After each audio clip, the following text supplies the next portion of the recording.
آج یوم تکبیر کے حوالے سے جو کہا گیا ہے گفتگو کرنی ہے، تو یوم تکبیر جو ہے یہ جو ہم نے ایٹمی دھماکے کیے تھے اس کی یاد میں جو ہے نا، قرآن مجید میں اللہ تعالیٰ بھی کہتا ہے کہ اپنے آپ کو دشمن کے مقابلے میں تیار کریں، اور تیاری جو ہے وہ اساس جو اسلحہ جو ہے جو بھی اپنے گھوڑے جو اس دور کے تھے وہ گھوڑے تلواریں ان کا تھا حکم، اور اب اس دور میں جو اسلحہ جو فوجی ساز و سامان ہے اس کو مہیا کر کے ہم اپنے آپ کو مضبوط اور دشمن کے مقابلے میں توانا جو ہے وہ بنانا ہے۔ اور یہ یوم تکبیر جو ہے جو ہم نے دھماکے کیے تھے اس کا نتیجہ ہے کہ 10 مئی کو جو ہم نے انڈیا کو سبق سکھایا وہ اس وجہ سے کہ انڈیا کو پتہ تھا کہ یہ بھی ایٹمی پاور ہے، اگر ہمارے پاس یہ ایٹمی پاور نہ ہم ہوتے تو اس نے ہمیں جو ہے وہ کب کا تہس نہس جو ہے وہ کر دینا تھا۔ تو اس لیے ہمیں اپنے آپ کو مضبوط کرنا ہے، اپنی فوج کو مضبوط کرنا ہے اور اپنی فوج کو باقاعدہ کرنا ہے، یعنی ان کی حوصلہ افزائی کرنی ہے۔ صاحب جو ہے ان کے لیے آپ نے فاتح خوانی کریں گے؟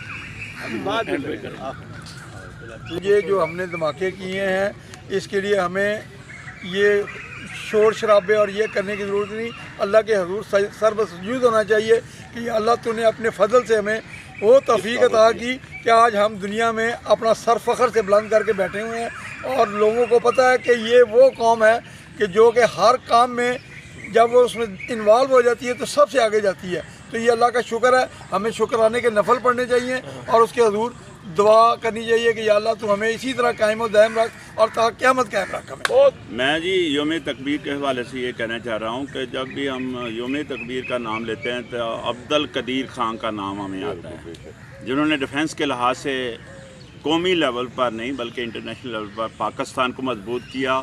پاکستان سے ہمارا نام ہے، ہم پاکستان کے نام سے ہیں، اور پاکستان کا جتنا ڈیفنس مضبوط ہوگا انشاءاللہ ہم مضبوط ہوں گے اور اسلامی دنیا بھی مضبوط ہوگی۔ Thank you.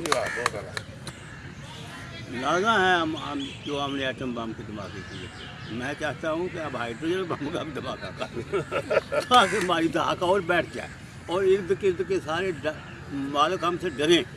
بس میری یہی تمنا ہے کہ 3-4 دھماکے اور کا تاکہ انہوں نے یہ ہمیں آواز کو بلند ہے۔ میں نے کہا اس موقع پہ ان موسروں کو یاد رکھنا چاہیے جنہوں نے ہمیں یہ تحفہ دیا ہے ایٹم بم کا۔ تو آج ہم مضبوط قوم ہیں، سیٹھ حافظ صاحب کو یاد کہ ہمیں سچ بولنا چاہیے، ہمیں اس کمٹمنٹ کو آج کے دن کے حوالے سے یہ یاد رکھنا چاہیے کہ آئندہ ہمیں فیوچر میں بھی پریزنٹ میں بھی سچ بولنا چاہیے اور ہر چیز کو پوائنٹ آف ویو کو ٹرو پکچر دینی چاہیے۔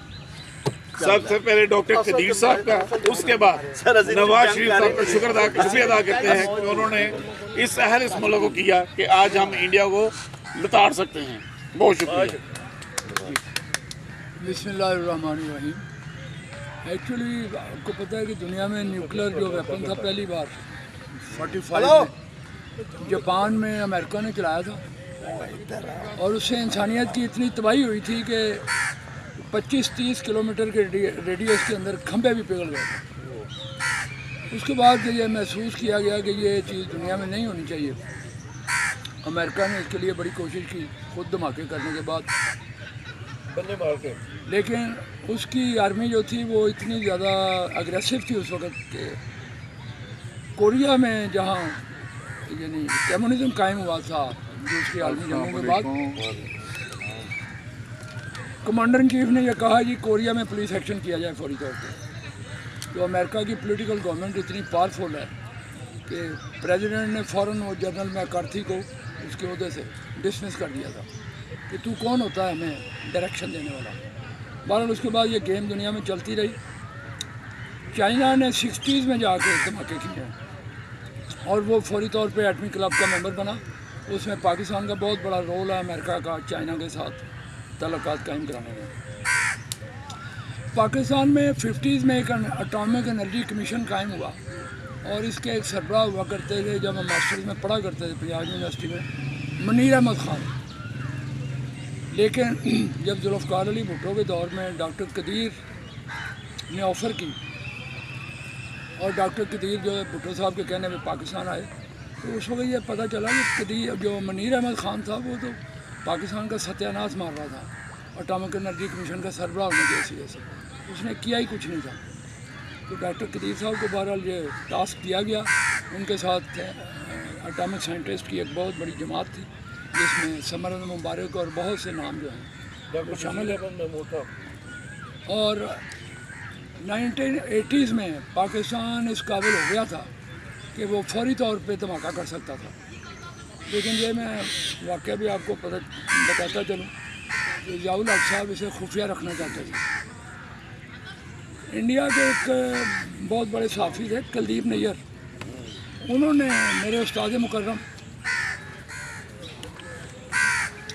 मुशाहिद हुसैन साहब से दरख्वास्त की कि मेरा प्रेसिडेंट पाकिस्तान के साथ इंटरव्यू करवाया जाए।